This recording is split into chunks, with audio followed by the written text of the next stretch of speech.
War 2 trailer వచ్చింది. అవును bro. మరి ఎన్టీఆర్ గారి 6 ప్యాక్ విఎఫ్ఎక్స్ అని చెప్పి గ్రాఫిక్ తో చేసిరని చెప్పి చాలా మంది ట్రోల్ చేస్తున్నారు. ఎవడు బ్రో వాడు కడుపు కన్ను తింటున్నాడా గడ్డి ఏమైనా తింటున్నాడు అసలు? వాడు అరవింద సమేత మూవీ చూసాడు అసలు? అరవింద సమేతలో మూవీలో ఏమైనా విఎఫ్ఎక్స్ చేశారా? 6 ప్యాక్ ఎట్లుంది ఫైటింగ్లో? అంతే ఎంత బాగుంది. ఇప్పుడు విఎఫ్ఎక్స్ చేసి చూపించాల్సిన అవసరం లేదు. ట్రైలర్లో మొత్తం చూపించేస్తే ఇప్పటికే చచ్చిపోతున్నారు బ్రో నార్తోళ్ళు. మన హృతిక్ రోషన్ని డామినేట్ చేస్తున్నాడు ఎన్టీఆర్, తగ్గించి చూపించాలని చింపుకొని వస్తాను నా కొడుకులు.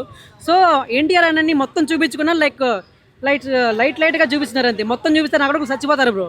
సో ఈ ట్రోలర్స్ పట్టణం వల్ల అట్లా చెప్తున్నారు అంతే. కానీ రితిక్ రోషన్ ఎక్కువ ఎలివేషన్ ఇచ్చి ఎన్టీఆర్ తక్కువ ఇస్తున్నారని టాప్ వస్తుంది. చెప్తున్నాను కదా, నార్త్ వాళ్ళు అసలు ఓరలేరు బ్రో. మన తెలుగు ఇట్లా హీరోస్, తెలుగు డైరెక్టర్స్ అంటే కొంచెం చిన్న చూపే ఉంది. అలాంటి వాళ్ళు ఇప్పుడు వాళ్ళకన్నా మంచి రేంజ్లో ఉంటున్నారు. ప్రతి ఒక్క సినిమా పాన్ ఇండియా రిలీజ్ అవుతుంది. ఇప్పుడు హృతిక్ రోషన్ ఎవరికి తెలుసు? ముందు జనరేషన్ 90s వాళ్ళకి ఎక్కువగా తెలుసు. ప్రజెంట్ జనరేషన్ వాళ్ళకి ఎవరికి తెలియదు. అక్కడ నార్త్లో కూడా ఎన్టీఆర్ అంటే మంచి ఫేమస్. సో ఆయన్ని కొంచెం తగ్గించి ఈయన ఎలివేట్ చేసి ఈయన మంచిగా చూపించారంటే ఈయన తగ్గించేయచ్చు, ఆయన మంచిగా ఫేమస్ అవ్వచ్చు కదా, మంచి ఫామ్లోకి రావచ్చు అనేసి చేస్తున్నారు. సో పడని వాళ్ళంతా ఇలా చేస్తున్నారు కానీ చెత్తనా కొడుకులు అదంతా నిజాలు కాదు బ్రో. ట్రైలర్లో ఎన్టీఆర్ అన్న నేను చెప్తున్నా, ఎన్టీఆర్ అన్న బాగున్నారు, హృతిక్ రోషన్ బాగలేదని చెప్పాను కానీ ఇద్దరు లుక్స్ బాగున్నాయి.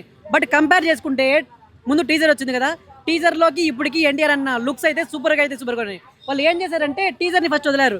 దాంట్లో నుంచి జనాలు ఏమనుకుంటున్నారు, ఎలాంటి కామెంట్స్ వస్తున్నాయి అని చూసి దాన్ని ఎడిట్ చేసుకొని మంచిగా ట్రైలర్ అయితే వదిలారు.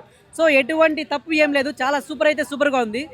ఇక మూవీ అయితే వచ్చిందంటే ఖచ్చితంగా అక్కడ దంగల్ మూవీ అవి మంచి రేంజ్లో ఉన్నాయి, మంచి 2000 కోట్లు దాటే అన్నారు కదా, వాటిని మించి అయితే పోతుందని చెప్తున్నాను.